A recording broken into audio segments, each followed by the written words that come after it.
कैसे हो दोस्तों? आप सभी का केमिस्ट्री की क्लास में हार्दिक स्वागत है।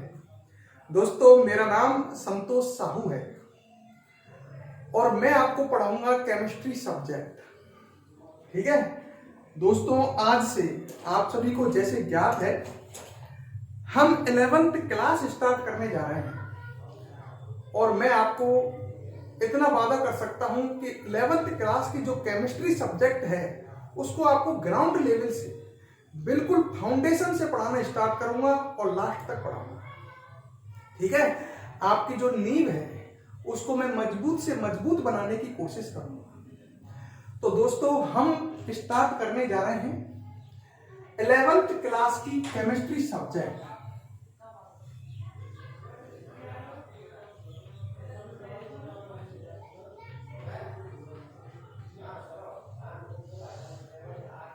केमिस्ट्री सब्जेक्ट पढ़ेंगे हम दोस्तों।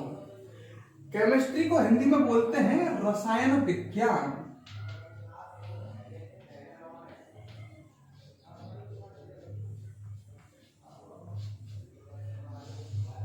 ठीक है दोस्तों, और मेरा नाम फिर अगेन आप सुन लीजिए, मेरा नाम है संतोष साहू और मैं आपको पढ़ाऊंगा केमिस्ट्री सब्जेक्ट रसायन विज्ञान। अब मेरी बात सुनो दोस्तों, आपने या तो मैथ सब्जेक्ट ली होगी या बायो सब्जेक्ट ली होगी। आप यदि मैथ लेते हो या बायो, कोई भी एक सब्जेक्ट लेते हो, तो आपको केमिस्ट्री का अध्ययन तो करना ही होगा। जो स्टूडेंट मैथ सब्जेक्ट का चयन करते हैं वो भी केमिस्ट्री सब्जेक्ट पढ़ेंगे और बायो सब्जेक्ट का चयन करने वाले स्टूडेंट भी केमिस्ट्री सब्जेक्ट पढ़ेंगे। तो केमिस्ट्री सब्जेक्ट तो सभी स्टूडेंटों को पढ़नी है। ठीक है, अब बात आई साहब, ये केमिस्ट्री क्या है, रसायन विज्ञान क्या है? तो दोस्तों, ये विज्ञान की एक शाखा ही है। जैसे विज्ञान की शाखा है भौतिक विज्ञान, रसायन विज्ञान, ये सभी विज्ञान की शाखा हैं। तो हम पढ़ने वाले हैं रसायन विज्ञान।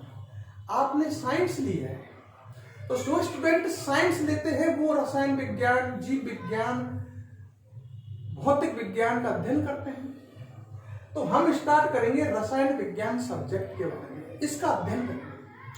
दोस्तों देखो, मैं आपको पढ़ाने जा रहा हूं चैप्टर नंबर 3।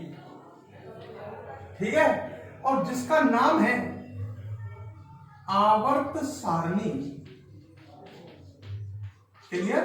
तो दोस्तों, हम 11th क्लास की केमिस्ट्री सब्जेक्ट का 3rd चैप्टर जिसका नाम है आवर्त सारणी, ये चैप्टर पढ़ेंगे। ठीक है, अब मैं थोड़ा सा आपको बता देता हूं।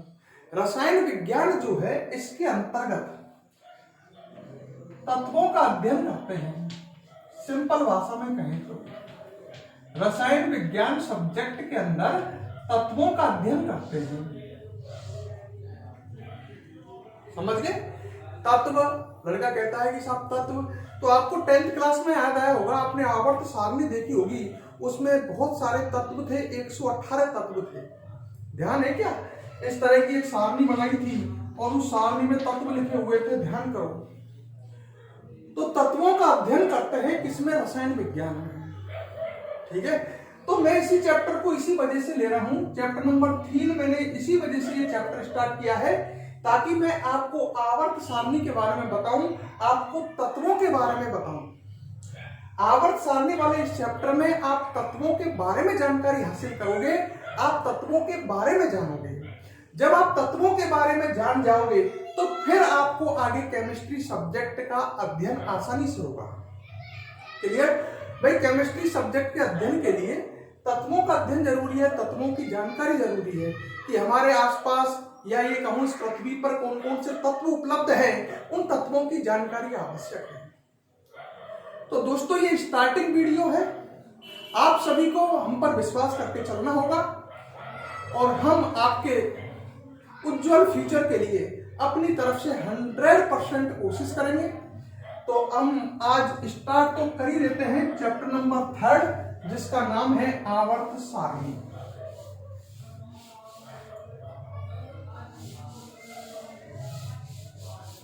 ठीक है भाई, तो मैं स्टार्ट करने जा रहा हूं चैप्टर नंबर 3।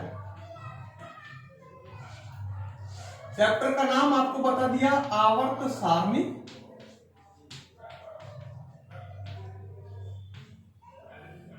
ठीक है, तो चैप्टर पढ़ेंगे हम आवर्त सारणी के बारे में, चैप्टर का ये नाम है। अब चलो भाई, तो चैप्टर को स्टार्ट करते हैं। चैप्टर को मैं यहां से स्टार्ट करने वाला हूं। फर्स्ट हेडिंग, इस चैप्टर का नाम है आवर्त सारणी, और इस चैप्टर को हम यहां से स्टार्ट करते हैं। तत्वों का वर्गीकरण। ठीक है, तत्व तो आप समझ गए, जैसे आपने आवर्त सारणी में देखा 118 तत्व है, हाइड्रोजन, कार्बन, नाइट्रोजन, ये आपने सुने हैं, ये सभी तत्व हैं। ठीक है, तो हम इस चैप्टर को यहां से स्टार्ट करेंगे तत्वों का वर्गीकरण से, कि तत्व क्या होते हैं। तत्वों का वर्गीकरण से क्या मतलब है, समझने की कोशिश करना, आपको आनंद आएगा। देखो इधर मेरी बात सुनो। जैसे मान लो आपके पास 10 तत्व हैं, A B C D E F G H I और J। आपके पास मान लो ये 10 तत्व हैं। मैं बिल्कुल ग्राउंड से, बिल्कुल बेसिक से स्टार्ट कर रहा हूं, जीरो लेवल से। मैं ये समझ के स्टार्ट कर रहा हूं कि आप कुछ नहीं समझ जानते हो अभी, पर हमें पूरा 100% समझना है। मान लो आपके पास ये 10 तत्व हैं और इनके नाम है A B C D E F G H I J। ठीक है, और इन तीनों तत्वों के गुण समान हैं। A B C के, D E F के भी गुण समान हैं, और G H I J के भी गुण समान हैं। क्लियर? अब आपने क्या किया, इन तत्वों को जिनके गुण समान हैं इन्हें एक संग रख दिया, जिनके गुण समान है उन्हें एक संग रख दिया। आपके पास मान लो 10 तत्व है और जिनके गुण समान है उन्हें एक साथ एक समूह में रख दिया। समूह जानते हो, समूह दो या दो से अधिक वस्तुओं, वस्तु मिलकर के क्या बनाती है, समूह। तो यह 3 तत्व है तो ये एक समूह हो गया।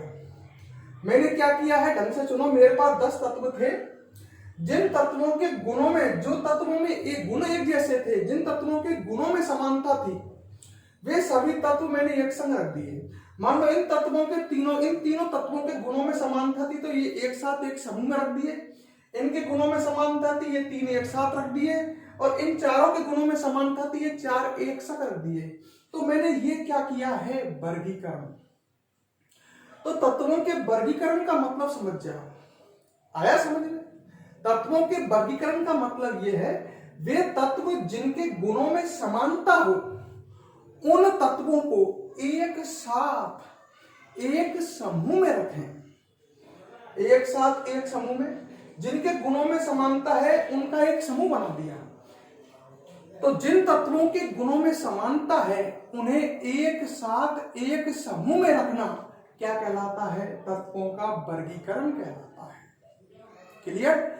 जैसे मान लो आपके पास 20 तत्व हैं, उसमें से 10 तत्वों के गुण एक समान है और 10 तत्वों के गुण एक समान है।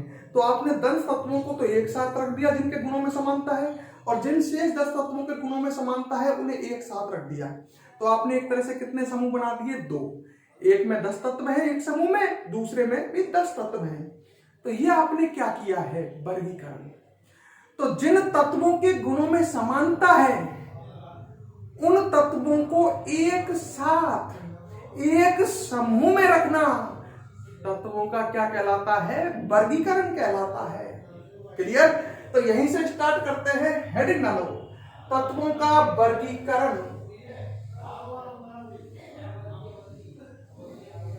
हेडिंग डालिए, तत्वों का वर्गीकरण। अब मेरी 1 मिनट एक बात और सुनो। एक शानदार सा रजिस्टर बनाइए केमिस्ट्री सब्जेक्ट का, ठीक है? और साथ साथ जैसे आपको वीडियो में पढ़ाया जाता है, आपको जैसे वीडियो में हम लिखने के लिए कहते हैं, वैसे आप उस रजिस्टर में चैप्टर को नोट करते चले, अपने नोट्स बनाएं। केवल वीडियो को इस तरह से नहीं, केवल वीडियो देखी और देख करके रख दी नहीं। जब आप किसी भी वीडियो को देखते हो तो उसके नोट्स बनाएं। नोट्स बनाने के लिए एक रजिस्टर ले लें आप, ठीक है? तो पूर्व व्यवस्था करके बैठे हमेशा, तो पूर्व व्यवस्था में आपको रजिस्टर लेना है एक बढ़िया सा, ठीक है। तो आपने हेडिंग डाली है तत्वों का वर्गीकरण। अब इसमें लिखिए वे तत्व, वे तत्व जिनके गुणों में समानता हो,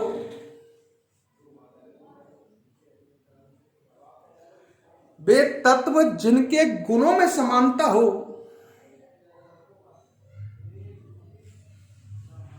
वे तत्व जिनके गुणों में समानता हो उन्हें एक साथ, वे तत्व जिनके गुणों में समानता हो उन्हें एक साथ एक समूह में रखना, एक साथ एक समूह में रखना, कॉमा लगाओ, तत्वों का वर्गीकरण कहलाता है, तत्वों का वर्गीकरण कहलाता है। हाँ, एक बात और कह देता हूं, कोई चीज आपको पूछनी हो, समझनी हो तो कमेंट करें लाइव चैट में, हम आपके कमेंट देख रहे होते हैं और आपको तुरंत रिप्लाई करेंगे।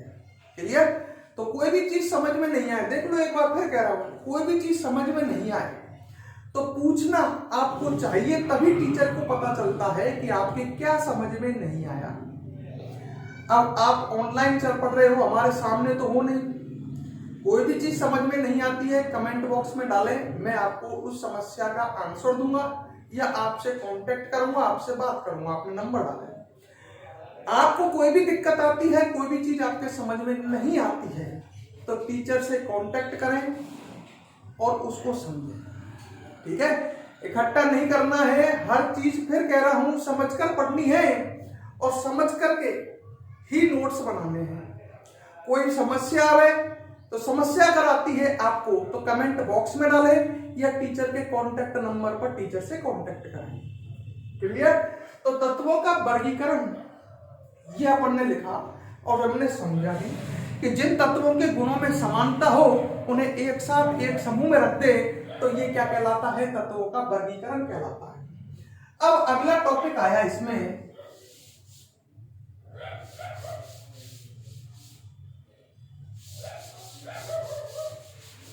नेक्स्ट टॉपिक आया वर्गीकरण की आवश्यकता।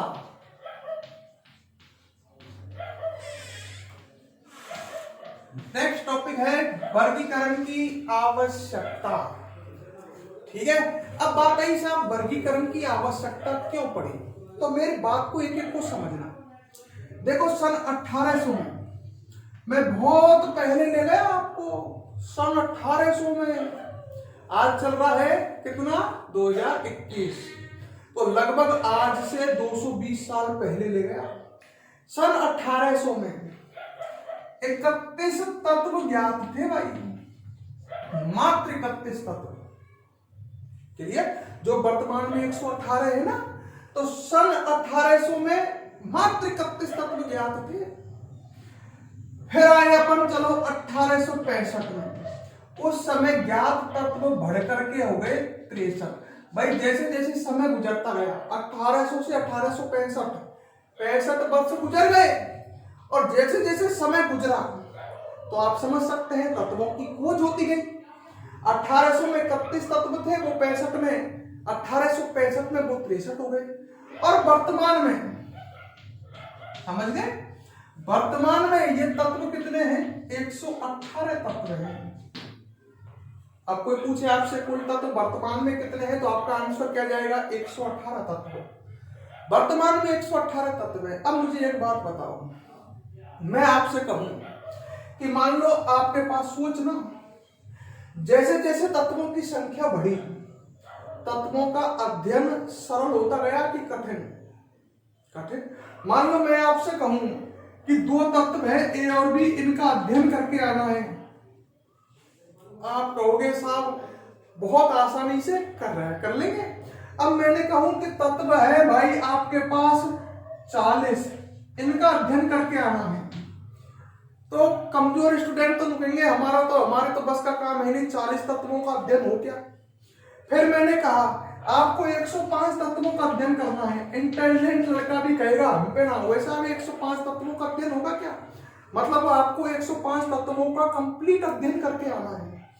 अब 105 अध्ययन का मतलब ये नहीं है केवल पढ़ा और मामला खत्म। अध्ययन का मतलब है उसको पढ़ा, उसको समझा, उसको अपन ने ग्रहण किया।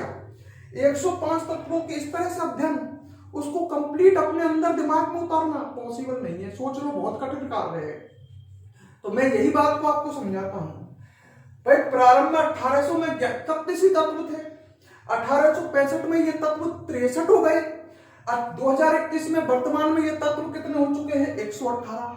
तो जैसे जैसे तत्वों की संख्या बढ़ी है, तत्वों का अध्ययन में समस्या आने लगी। तत्वों के अध्ययन में, अध्ययन मतलब तत्वों को याद करने में, उनके गुणों को याद करने में, तो तत्वों के अध्ययन में क्या आने लगी, समस्या। भाई 115 तत्व याद करने हैं, 115 तत्वों के बारे में कंप्लीट याद करना है। प्रत्येक तत्व का गुण, प्रत्येक तत्व का नाम, प्रत्येक तत्व की, समझ रहे मेरी बात है, प्रत्येक तत्व के भौतिक गुण, रासायनिक गुण, किससे क्रिया करके क्या बनाता है, किसका उपयोग क्या है। अब 115 तत्वों का उपयोग, 115 तत्वों की कंप्लीट अध्ययन बड़ा कठिन काम हो गया। तो जैसे जैसे तत्वों की संख्या बढ़ी, समझना दोस्तों, जैसे जैसे तत्वों की संख्या बढ़ी, तत्वों के अध्ययन में समस्या आने लगी। तो वैज्ञानिकों ने क्या किया, तत्वों को समूह में बांटना स्टार्ट कर दिया। जैसे आपके पास 40 तत्व है, 40 में से वे तत्व जिनके गुण एक जैसे हैं उन्हें एक संग रख दिया, बेस तत्व, सही है। 40 तत्व थे जिनके गुणों में समानता थी, उन्हें एक संग रख दिया, 10 के 4 ग्रुप बना दिए। अब इस पूरे ग्रुप का, पूरे समूह का आप एक संग अध्ययन कर सकते हैं क्योंकि इनके गुणों में समानता है। इन 10 का एक संग अध्ययन कर सकते हैं, इनके गुणों में समानता है। तो वर्गीकरण से क्या हो रहा है, अब मान लो वर्गीकरण नहीं होता और आप सभी 40 तत्वों का अलग अलग अध्ययन करते तो बड़ा कठिन काम था। अब मैंने इन 40 तत्वों को 4 अलग अलग समूह में बांट दिया। इसमें जो तत्व है उनके गुण मिलते हैं, इस समूह में जो तत्व है इनके गुण मिलते हैं। तो अब आपको केवल 4 समूहों का ही तो अध्ययन करना होगा, और 4 समूहों का ही अध्ययन करना होगा। तो काम कहां, आप 40 तत्वों का अध्ययन कर रहे थे और कहां अब आपको 4 समूहों का ही अध्ययन करना है। बताओ वर्गीकरण से अध्ययन कठिन हुआ कि आसान, आसान। मैंने ये 40 तत्व थे, इनका वर्गीकरण कर दिया, इनको 4 समूह में बांट दिया, तो वर्गीकरण से अध्ययन क्या हुआ, आसान। इसलिए वर्गीकरण की आवश्यकता महसूस हुई। अब इसको एक बार सुनो, मैं बोलता हूं, देखो ढंग से समझो। बात है साहब, वर्गीकरण की आवश्यकता क्या है, सही है। तो यही कहता हूं मैं, सन 1800 में ज्ञात तत्वों की संख्या मात्र 31 थी। 1865 में ज्ञात तत्वों की संख्या बढ़कर 63 हो गई। वर्तमान में ज्ञात तत्वों की संख्या 118 है। तत्वों की बढ़ती हुई संख्या के कारण उनके अध्ययन में समस्या आने लगी। अतः तत्वों के अध्ययन को आसान बनाने के लिए तत्वों के वर्गीकरण की आवश्यकता हुई। इसलिए तत्वों का क्या किया गया, वर्गीकरण। मतलब मेरी बात सुनो, शुरू में तत्व थोड़े से थे, अध्ययन आसानी से हो जाता था, पर जैसे जैसे तत्वों की संख्या बढ़ी, वैज्ञानिकों ने सोचा कि तत्वों को वर्गीकृत करो ताकि तत्वों का अध्ययन आसानी से कर सके, सही है। तो वर्गीकरण की आवश्यकता क्यों हुई, तत्वों के अध्ययन को आसान बनाने के लिए। क्लियर। तो इसके आप हेडिंग डालो, वर्गीकरण की आवश्यकता। वर्गीकरण की आवश्यकता।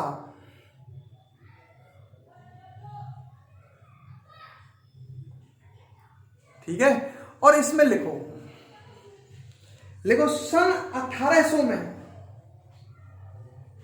सन 1800 में, लाइन वाइज लिखते चलो ऐसे।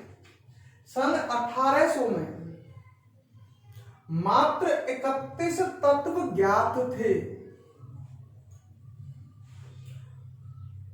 सन 1800 में मात्र 31 तत्व ज्ञात थे। फिर नेक्स्ट एरो। कितने तत्व ज्ञात थे? मात्र 31 तत्व। क्लियर? Next arrow. सन 1865 में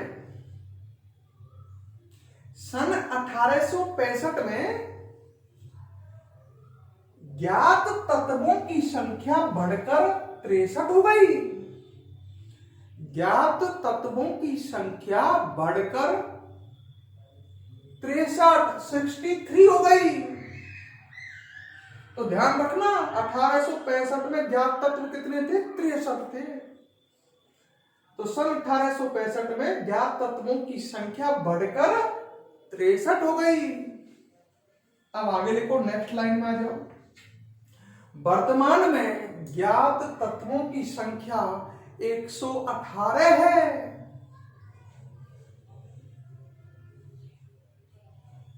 सही है? वर्तमान में ज्ञात तत्वों की संख्या 118 है। क्लियर? अब आगे लिख सकते हो नेक्स्ट लाइन से। तत्वों की बढ़ती हुई संख्या के कारण, संख्या बढ़ी है ना लगातार, तत्वों की बढ़ती हुई संख्या के कारण, लिखते चलो संख्या, तत्वों की बढ़ती हुई संख्या के कारण उनके अध्ययन में समस्या आने लगी। भाई जैसे जैसे संख्या बढ़ेगी तो अध्ययन भी तो कठिन होता चला जाएगा। तो तत्वों की बढ़ती हुई संख्या के कारण उनके अध्ययन में समस्या आने लगी। अतः तत्वों के अध्ययन को आसान बनाने के लिए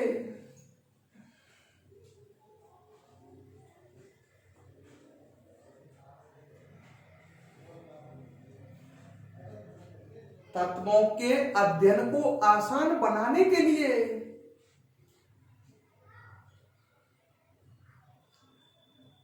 तत्वों के वर्गीकरण की आवश्यकता हुई। तत्वों के वर्गीकरण की आवश्यकता हुई। तो कोई आपसे पूछे कि साहब तत्वों के वर्गीकरण की क्यों आवश्यकता हुई, तो आप कह सकते हो जैसे तत्वों की संख्या बढ़ी उनका अध्ययन कठिन होने लग गया, अध्ययन में दिक्कत आने लग गई। तो तत्वों के अध्ययन को आसान बनाने के लिए तत्वों के वर्गीकरण की आवश्यकता हुई। नोट कर लिया? अच्छा, अब इसके बाद आता है टॉपिक नेक्स्ट। ध्यान से पढ़ें, ध्यान से समझें।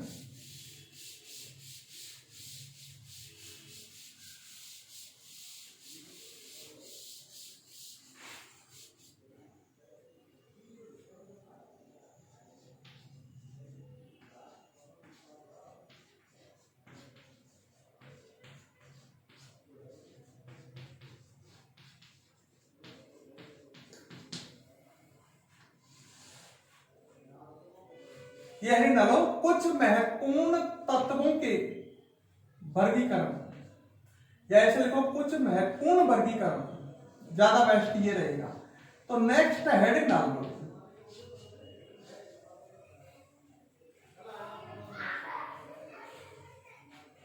ठीक है, आपको एक बात बता देता हूं, आज की इसी समय आवर्त सारणी चैप्टर पढ़ रहे हो, और वास्तविकता में आवर्त सारणी जो है ये भी एक वर्गीकरण है तत्वों का।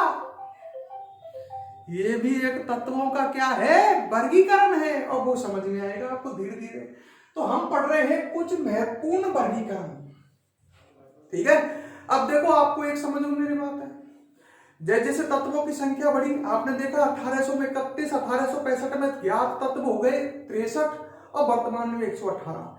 जैसे तत्वों की संख्या बढ़ी, वैज्ञानिक क्या करने लग गए? तत्वों के वर्गीकरण, है ना, ताकि तत्वों का अध्ययन आसानी से हो सके। तो कुछ महत्वपूर्ण वर्गीकरण पढ़ रहे हैं। सबसे पहला वर्गीकरण हम पढ़ेंगे लेवोसियर का वर्गीकरण। ये एक वैज्ञानिक है भाई, फेमस वैज्ञानिक है लेवोसियर। तो इसके वर्गीकरण से स्टार्ट करते हैं। कुछ इसे लेवोसिए भी बोलते हैं, कुछ लेवोसियर भी बोलते हैं, तो नाम सभी सही है, लेवोसियर बोल लो, लेवोसिए बोल लो। तो लेवोसियर का वर्गीकरण, सबसे प्रथम वर्गीकरण, सही है। मतलब मैंने इसको स्टार्ट क्यों किया, यहां से तत्वों के वर्गीकरण पढ़ रहे हैं। पहला वर्गीकरण किसका है, लेवोसियर नाम के वैज्ञानिक का।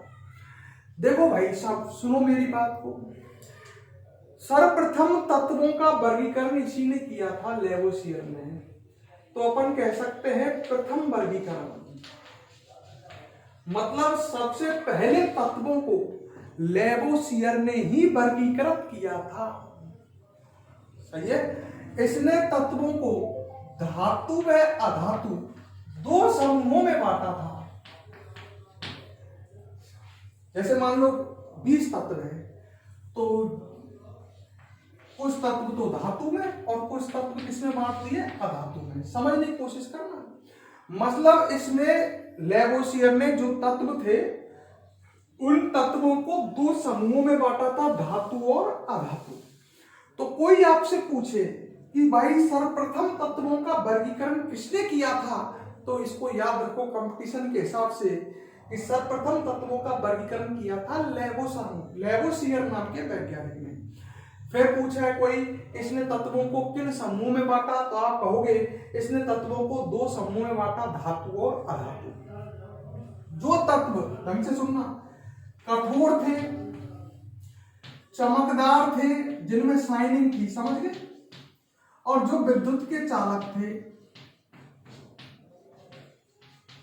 वे तत्व तो इसलिए किसमें रख दिए, धातु में है। मान लो उस समय जब ये वर्गीकरण आया था और कुल 20 तत्व थे, 20 में से जो कठोर थे, जो चमकदार थे और जो विद्युत के चालक थे, कठोर समझ गए हार्ड, चमकदार जिनमें शाइनिंग हो, और जो विद्युत के चालक मतलब इसमें से विद्युत धारा का प्रभाव हो जाता है। तो जो कठोर थे, चमकदार थे, विद्युत के चालक थे, वे तत्व तो रख दिए किसमें, धातु में। और जो कठोर के स्थान पर मुलायम या गैस थे, जो तत्व या तो मुलायम थे सॉफ्ट या गैस अवस्था में थे, सही है, मुलायम या गैस, और चमकहीन और विद्युत के कुचालक,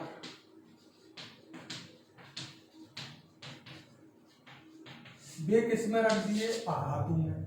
तो इसने तत्वों को दो भागों में बांटा था, धातु और अधातु। वर्तमान समय में तत्वों को 3 भागों में बांटा जाता है, धातु, अधातु और उपधातु। पर लेवोसियर ने तत्वों को 2 भागों में बांटा था, धातु और अधातु। जो तत्व कठोर, चमकदार व विद्युत के चालक थे उन्हें धातु समूह के अंतर्गत रखा, और जो तत्व मुलायम या गैस अवस्था में थे, चमकहीन थे और विद्युत के कुचालक थे, जिसमें विद्युत का प्रभाव नहीं होता, उनको उसमें किसने रखा था, अधातु में। तो इन्होंने समझ गए लेवोसियर ने क्या किया, तत्वों को 2 समूह में बांट दिया, धातु और अधातु। क्लियर। तो हेडिंग डालो कुछ महत्वपूर्ण वर्गीकरण, और उसमें नंबर 1 डालो लेवोसियर का वर्गीकरण। नंबर 1 डालो लेवोसियर का वर्गीकरण।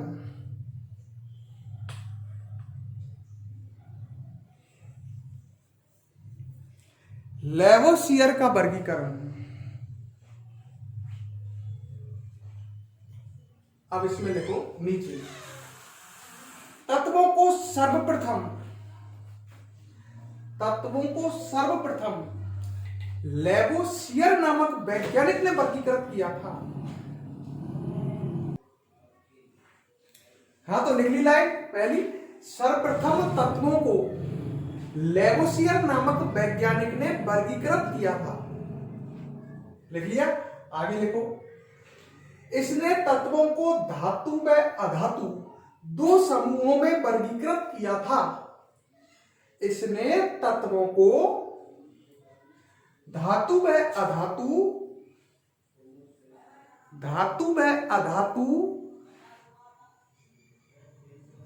2 समूहों में, इसने तत्वों को धातु व अधातु इन 2 समूहों में वर्गीकृत किया था। ठीक है, एक लाइन और लिख लो, वे तत्व जो कठोर, वे तत्व जो कठोर, चमकदार व विद्युत के चालक थे। वे तत्व जो कठोर, चमकदार व विद्युत के चालक थे, उन तत्वों को धातु समूह में रखा। उन तत्वों को धातु समूह में रखा। और आगे एक लाइन और लिख लीजिए, वे तत्व जो मुलायम या गैस है, वे तत्व जो मुलायम या गैस थे, गैसीय अवस्था में, समझ गए ना, जैसे हाइड्रोजन गैस, ऑक्सीजन गैस, समझ गए। वे तत्व जो मुलायम या गैस थे, कौमा, चमकहीन व विद्युत के कुचालक थे, कौमा, चमकहीन व विद्युत के कुचालक थे, उन्हें अधातु समूह में रखा। ठीक है, उसे कहां रखा? अधातु समूह में रखा। तो दोस्तों, अगर वीडियो पसंद आई है तो वीडियो को लाइक जरूर करना, जिससे मुझे पता लगे कि मैंने जो पढ़ाया ये आपको समझ में आया या नहीं आया, 100% आया या कम आया। वीडियो को लाइक करें और वीडियो पर कमेंट डालें, जिससे पता लगे कि आपको ये कितना समझ में आया। क्लियर? आज क्या है? फर्स्ट डे है। कुछ स्टूडेंट की प्रिपरेशन नहीं होगी रजिस्टर वगैरह से, तो अपनी प्रिपरेशन कंप्लीट कर लेना। तो आज की वीडियो को मैं ज्यादा लंबी नहीं खींचते हुए यहीं विराम देता हूं, यहीं इसको रोकता हूं। ठीक है, फर्स्ट डे है, धीरे धीरे आप भी पढ़ने के आदी हो जाओगे और अब नेक्स्ट क्लास आप देखिए। ठीक है स्टूडेंट, अब हम आपसे कल मिलेंगे। Good morning all student.